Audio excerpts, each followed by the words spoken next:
I'm so used to hardly ever sleeping and roaming the streets of downtown Toronto with no care and motives in life.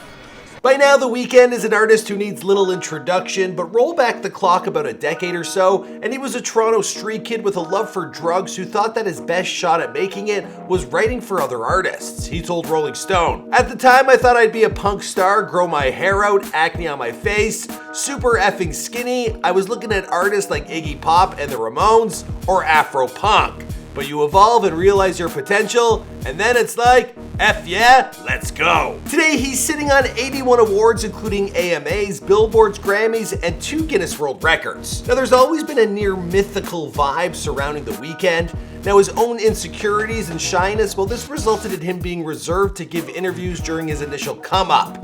Now, this mysteriousness, it only bolstered his image and brought more attention to his music, making him the songbird for a whole new generation. What's going on, guys? It's your boy Michael Makkonen, documenting the life and career of The Weeknd prior to fame, here for you, of course, on Before They Were Famous. And this is an epic video. Now, we only save these for the best of the best, and once they're done, well, we don't update them again. So enjoy it, hit subscribe, let us know who's next in the comments down below. Now let's get into this epic video.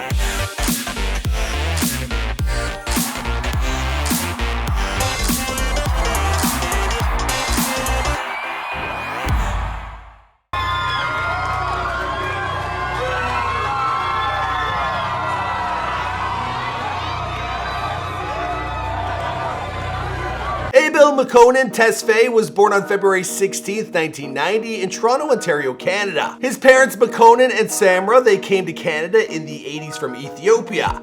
Now, his father, he abandoned the family when he was just 2 years old. Now, speaking with Rolling Stone, Abel revealed, "I saw him vaguely when I was 6 and then again when I was 11 or 12, and he had a new family and kids. I don't even know where he lived. I'd see him for like a night. I'm sure he's a great guy. I never judged him. He wasn't abusive. He wasn't an alcoholic. He wasn't an asshole. He just wasn't there." When Abel's mom wasn't at night school, well, she was working several jobs, including that of a nurse or doing catering. Now, to help out moms with her busy schedule, well, Abel's grandmother, she helped raise him.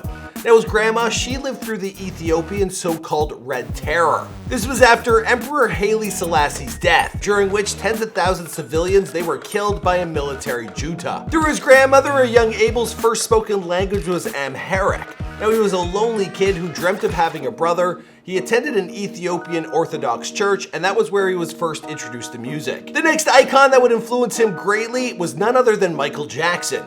Now, MJ, he had become somewhat of a hero to the people of Ethiopia through his song We Are the World, a song dedicated to the nation. Abel cites Don't Stop Till You Get Enough as the song that helped him find his voice. Now, in elementary school, Abel was in French immersion and spoke French all day, something that the other kids in school, they would make fun of him for.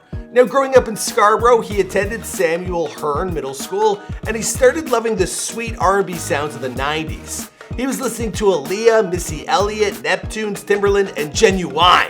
Then he started smoking pot when he was 11 years old, so naturally, Pink Floyd and Zeppelin, they were thrown into the mix.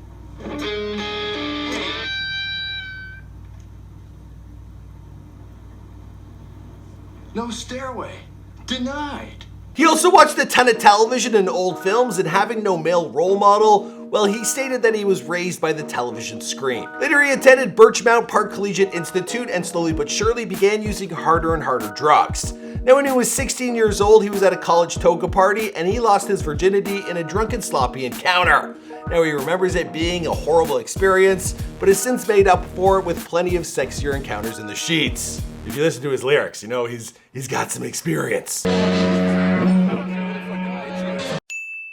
When he was 17 years old, Abel was kicked out of school and he was forced to attend a much rougher one on the other side of town. Now, after 6 months, he dropped out in the 11th grade. Are you getting it? Yeah. Let's go. Are these people? Wait, what's wrong with his ass? What the? What's on his ass? Oh, fuck! Now, self-conscious about his intellect, he would do crosswords to keep his vocabulary up. Now, he soon convinced 2 of his friends to move out with him. At first, they were putting a mattress in the back of a van, but eventually they ended up taking up residence at 65 Spencer in the rundown Toronto neighborhood of Parkdale. It's actually just 5 minutes from where I filmed these videos. All right, it took me a little bit of time to find the place, but The House of Balloons. There it is. In all her glory. Now there was also another apartment he lived at some point at 70 Shooter Street. I almost missed this one because it doesn't look like it used to look. It's obviously been renovated, rejuvenated. This whole area is on the come up. But the man's pretty like central to downtown. Like right behind me is the Eaton Center. I don't know if you can see that. But clearly the guy, he picks some good spots to live in. Like so much atmosphere, so much going on in the surrounding areas. Central. And this is like worth millions now. But anyway, these teenagers, they were out of school and they could do whatever the hell it is they wanted to do. So they started going to local bars and developed quite the reputation with the ladies. Now they spent what money they had on drink and drugs. We're talking ketamine, cocaine, MDMA, mushrooms, cough syrup, and they actually kept themselves going on food that they would steal from the supermarket. Do you ever feel yourself slipping that way? Yeah, but I have a good team. They pull you back? No, always. It's good to have a good team, especially a team that you grew up with. Now, knowing his passion and God-given talent for music, Abel would entertain his friends during their chill sessions. You're a big girl, and it's your world, and we can do the magic like you wanna. Girl, right with it, right with it.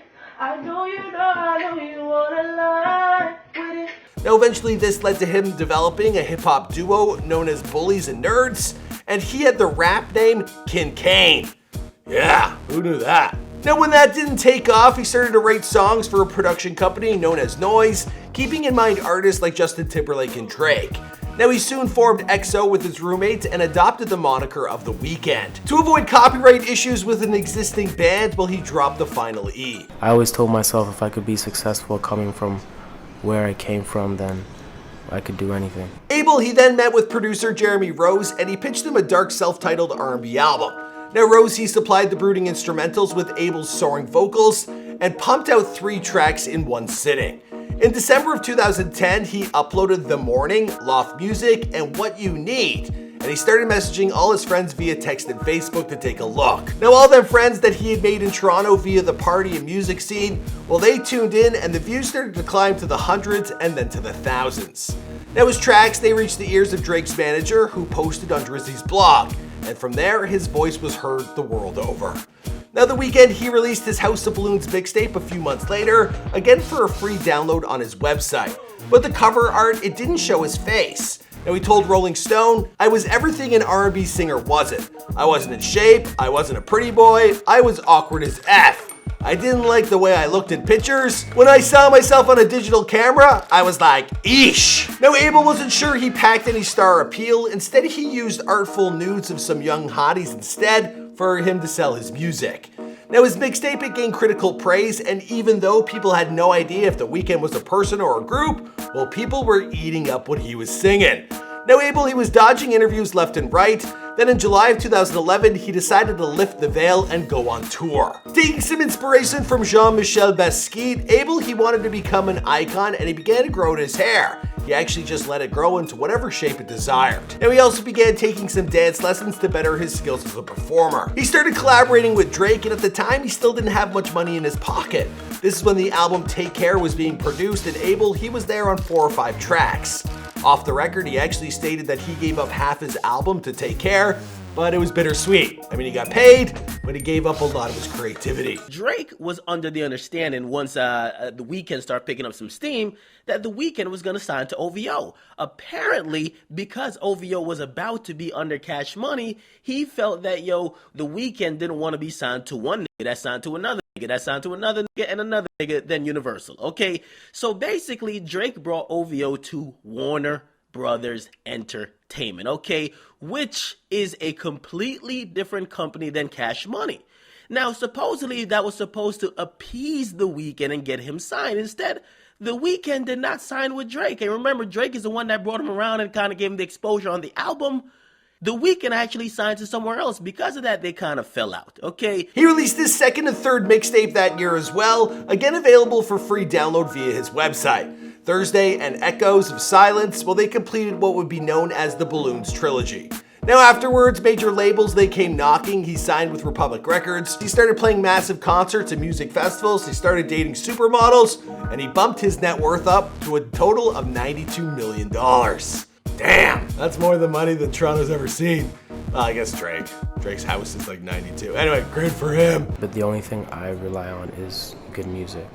I have no publicity stunts or any crazy interviews about how crazy my life is.